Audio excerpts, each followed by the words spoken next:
Hello everyone and welcome back to another time trial guide. Yes, you've had two in one day. This is the second one and you can see we're in that Redbull X2019 car, sorry. I'm at a Grand Valley Highway that you can see at the top. Racing soft tyres, so you'd think you'd have all the grip. Well, apparently not. It's going to be a hard one, this one, potentially even very hard. It's a very fast car, very easy to spin out, very easy to crash, and a gold estimate of around the 128 dead is what I'm expecting.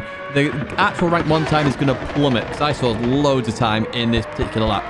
Now, if this video does help you out and you do enjoy it, make sure you do give it a like and do subscribe to the channel. Stay in touch with all of these guides, the weekly race guides and races in general, as well as other content as well. I do it all on this channel.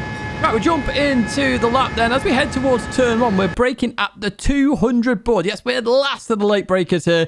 And we're going to go into here hard on the brakes and looking to get on the inside as early as we can. Essentially, you just want to use the aero of this car. You go in that fast. That's the aim of the game here.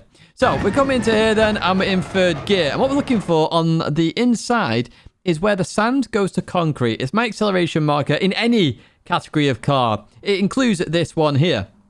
Now, you may notice that I've got traction control on. I highly advise you use it. I've got traction control 1 on for this particular lap, but I'll go into traction control in a bit more detail on the pad lap. Be careful on exit. The wheels will spin up, and there is a chance that you will crash. As we go down here, then, it's literally the aero working the way down there, so you don't have to worry at all. Now, the braking zone for this one is just before the 300 board on the left-hand side. Essentially, you want to brake earlier than you expect. So you're going downhill a little bit, and it's better to get on the inside of this corner because it's going to become a slow corner for you. You can't use the aero anymore, so the car starts to understeer. So you actually want to use the camber of the corner. So here, I dropped to second gear, trying to get on the inside. I'm early on the throttle. I'm not 100% straight away until I go straight. Continue on here, over towards the left-hand side then. And on the right there, we've got this start of a concrete barricade or barrier. Now, you are not braking at this point. You're braking just after this point as you go into this corner, but only very slightly. You're trail braking, and I highly advise you do this at around 25%, but below 50. Notice that I'm trying to slow the car down. I stay in 4th gear. Now, be careful of track limits as you go through that right-hander. The white line is track limits, so you can cut it very easily. As you go into this right-hander, this isn't a marker I use, actually. I just get straight and then instantly start braking and turn into the corner. But if you want a marker, the grass there on the right-hand side, very obvious on chase cam here, is the marker you need for this right-hander. So I turn into here, trying to abuse track limits as much as I can. And on the right-hand side there, we've got this fence there. It's like a pedestrian fence, but nobody can stand behind it because there's a cliff. But the start of that is your brake marker for this left-hander. You're going to drop to second gear. Now, this is another corner where literally on exit, your car's going to want to spin out because you're in second gear. So literally, you can see that I'm being very cautious, straighten up the car, and then accelerate. You do want to be at the top end of the revs here with this car, because if you're not, what's going to happen is you're going to lose time very quickly. All the power's at the top end. The 100 board for the left-hander is your brake marker for this one. One issue I found with this corner, because you want to turn in very early, is that this car's wider than you realise. So when you turn in, you may clip the gravel on the inside. So don't turn in too early here. I'm literally very close to the gravel there as I go over towards the left-hand side. As I go into this right-hander, notice there, I let the car roll a little bit. I go up to 4th gear. That's to avoid power oversteer on exit. And I'm looking for that sign there. That's my acceleration marker, really. As long as I'm touching the concrete on the inside, which is just before the sand there, you can see it here.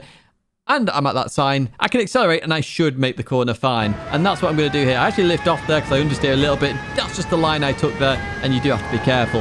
We head towards the next corner then, and we're looking for the 100 board on the left-hand side there. Nice and easy one, this one. So literally, you're going to hit the brakes on the 100 board, hitting the edge of your screen, and you're going to aim into the tunnel where the corner's going to go. And what's going to happen here is you're going to slow down enough, and the car's going to want to rotate a little bit, which is exactly what you want. So that's what I'm going to do here. Notice there, I'm allowing the car to go through the corner. Be careful on exit. You will get some power oversteer there. If you clip the curb on the inside, that will spin out the car as well, so do be careful of that. The exit of the tunnel is your final brake marker for this track guide. And what we're going to do here is dab the brakes and let the car roll through the corner. If you hit any of the bollards, it will invalidate your lap, this current lap and the next one. So just be careful, and be careful clipping any of the curbs. Similar to the tunnel, if you clip them, you're going to have issues. On exit, power oversteer is very likely to happen. So traction control actually helps me out massively here. Again, I'll talk about traction control in a second when we jump to the pad lap. This particular lap is a 126.2. I can see a 125.9 easy, and I really am expecting 125s to be gone into. We jump to the pad lap then. Notice I'm on traction control 3 here. Now, I'm pointing that out because I was on 1 for my wheel lap. I'm on 3 on the pad lap just to show you the impact. Notice there, the car wanted to spin out, but traction control 3 is the perfect one if you are struggling.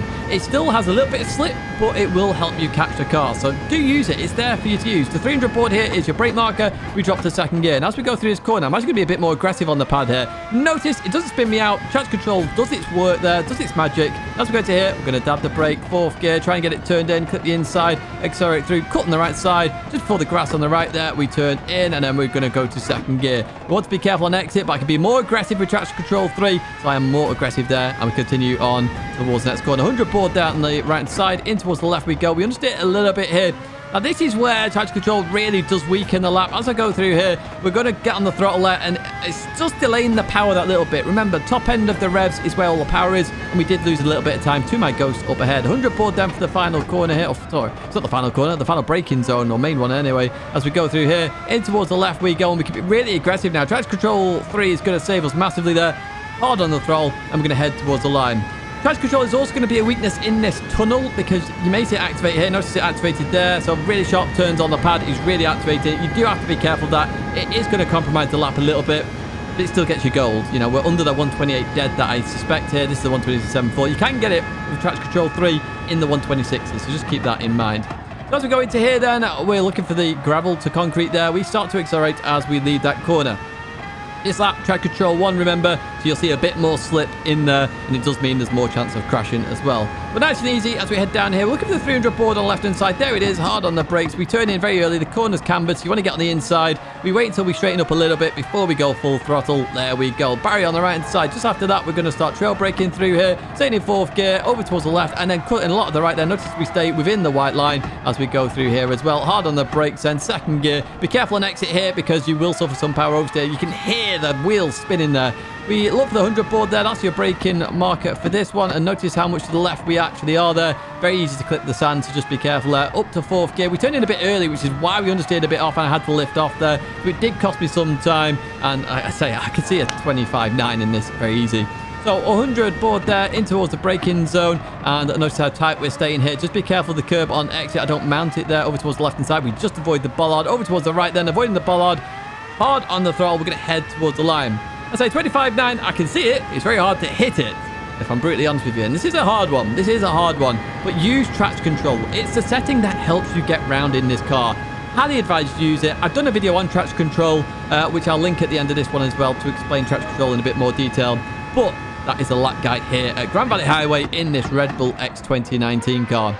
I do hope that has been of help to you. Remember, traction control, it's not bad to use it. It's there to help you. It exists in real life. It's there in the game. Use it. You know, if you have to go to +5 traction control, try it out. Start to lower it down. I used it on 1 and I'm ranked 2 in the world right now. You know, traction control 1 was there. It does work and it does help. What would help me, though, is if you hit the like button and subscribe to the channel. We're on this journey to 100,000 subscribers, and I appreciate all the support. Partners that I check out, including Coach Dave Academy, where my laps are going to be uploaded if you want to compare like for like. Check out the affiliate link in the description to get hold of Delta. 2 videos I check out, including the other time trial, and a big thank you for watching, and I hope to see you in another video or live stream again very soon.